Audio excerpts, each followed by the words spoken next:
You're about to spend $50,000, maybe even more, on a brand new family SUV. And I am willing to bet there's a 90% chance you re-looking at the wrong one. I'm not trying to be dramatic, but I just spent 3 solid weeks testing the Hyundai Santa Fe, the BMW X7, and the Kia Sportage, back to back to back. I drove them on the exact same roads, installed the same car seats, did the same grocery runs, and even took them on the same mini road trips. By the end of this video, I'm going to tell you exactly which one of these 3 came out on top. And more importantly, which one you should completely avoid, even if every other review on the internet is telling you to buy it. Here's the problem. When you're shopping for a family car, you get blasted with a wall of information. Every car review throws out horsepower numbers, torque figures, and 0 to 60 times as if you're replanning to drag race your way to your kid's soccer practice. But let's be real, none of that matters when you've got a baby screaming in the back. Your groceries are sliding all over the trunk, and your spouse is complaining about how uncomfortable the passenger seat is on a 4-hour drive. That's the reality of family life. So, I decided to do something different. I tested these 3 SUVs the way a real family would actually use them, day in and day out. And honestly, what I found completely surprised me. Some of the features that look amazing on a spec sheet or in a dealership brochure are actually terrible to live with in the real world. And other features, things I never even thought about, ended up being the most important, game-changing things of all. It's the little details that make or break a family car. Let me break down the big problem every family faces when buying an SUV in 2025. You basically have 3 main options. First, you can go with a budget-friendly choice like the Kia Sportage. You save a ton of money, which is awesome. But you're left wondering if you're sacrificing quality or missing out on key features. Option 2 is the mid-range sweet spot, the Hyundai Santa Fe. It gives you a lot of tech and features without completely breaking the bank. And finally, you can go all out for a luxury model like the BMW X7, spending a serious amount of money and hoping that the premium experience is actually worth the premium price tag. But this is where it all gets so confusing. The Kia Sportage and the Hyundai Santa Fe are built on the same platform. They're practically cousins under the skin. So why is one so much more expensive than the other? What are you actually getting for that extra money? And then you have the BMW X7, which, depending on the trim, can cost almost double the price of the Santa Fe. Is it really twice as good? Is it double the car?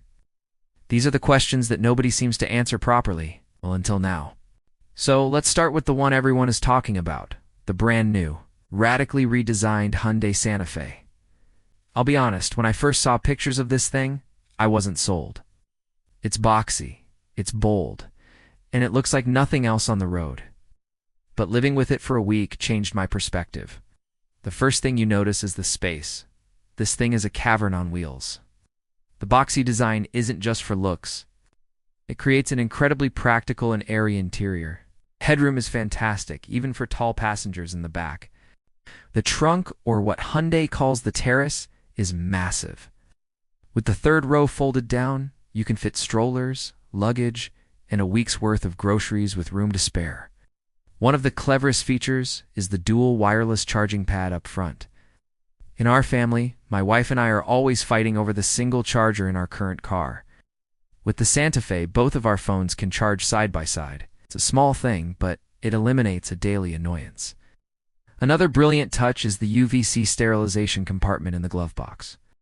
You can throw your phone, keys, or even a baby's pacifier in there, and it uses UV light to sanitize them.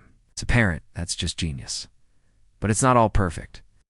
The ride quality on the 21-inch wheels was a bit firmer than I'd like for a family vehicle. You'd feel more of the small bumps in the road, which can get tiring on long trips. And while the engine has enough power for daily driving, it can feel a little strained when the car is fully loaded with people and gear. Next up, let's talk about the luxury option. But here's the reality check. The X7 I tested costs over $100,000. That is a massive pile of money. And for all that cash, some things just didn't make sense for a family. The 3rd row is surprisingly tight for such a large vehicle. It's really only suitable for kids, and getting back there is a bit of a squeeze. The infotainment system, while beautiful, is also incredibly complex. There are menus within menus, and simple tasks, like adjusting the climate control, can be distracting to do while driving. And here's the biggest issue for me. The cargo space is actually smaller than the Santa Fe's when the third row is up. You pay all that money for a huge SUV, and you can barely fit a stroller behind the last row of seats. It's a fantastic car to drive, but in some key family-focused areas, it falls short. Finally, we have the Kia Sportage.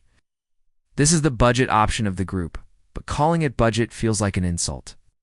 The model I tested was a top-trim hybrid, and it came loaded with features that you'd expect to find in a much more expensive car. It had a panoramic sunroof, ventilated front seats, and a huge curved display screen that looks incredibly modern. The hybrid powertrain is a huge plus. I was averaging close to 40 miles per gallon in mixed driving, which is phenomenal for an SUV of this size. That saves you real money every single week at the gas pump. The interior design is stylish and futuristic. And while the materials aren't as plush as the BMWs, they feel durable and well put together. So, what's the catch? Well, the biggest trade-off with the Sportage is size. It's a Turo SUV, so if you need a third row for a larger family, it's immediately out of the running. The cargo area is generous for its class, but it's obviously smaller than the Santa Fe. And while it's comfortable for 4 adults, it just doesn't have that expansive living room on wheels feeling that you get in the bigger Hyundai. The ride is comfortable, but it's not as sophisticated or quiet as the other two. You hear a bit more road noise, and the suspension doesn't isolate you from the road quite as well. It feels like a very, very good car, but not a premium luxury vehicle. So after 3 weeks, which one is the winner, and which one should you avoid? Let's start with the one to avoid. Might be controversial, but for most families, the Kia Sportage is the surprise hero here. If you don't need a third row, it is an absolutely incredible value. The hybrid version in particular is efficient, stylish, and packed with technology. You get 90% of the features of a luxury SUV for a fraction of the price. For a family of 4, it is very, very hard to beat. But the overall winner, the one that best balances space, features, style, and price for the modern family, has to be the new Hyundai Santa Fe. It's not the best to drive, and it's not the most luxurious. But it is the smartest. It's designed from the ground up with families in mind. It's a massive and flexible interior, the clever storage solutions, the family-friendly tech. It all just works. It's the car that understands that life with kids is messy and chaotic, and it's built to make that life just a little bit easier. It nails the compromises better than any other SUV on the market right now. It takes the practicality that families need and wraps it in a package that's bold and interesting. For the money, it's the best all-around family SUV you can buy today. So what do you think? Am I crazy for telling you to skip the BMW? Let me know your thoughts in the comments below. If you found this real-world review helpful, make sure to hit that subscribe button for more honest car comparisons. Thanks for watching.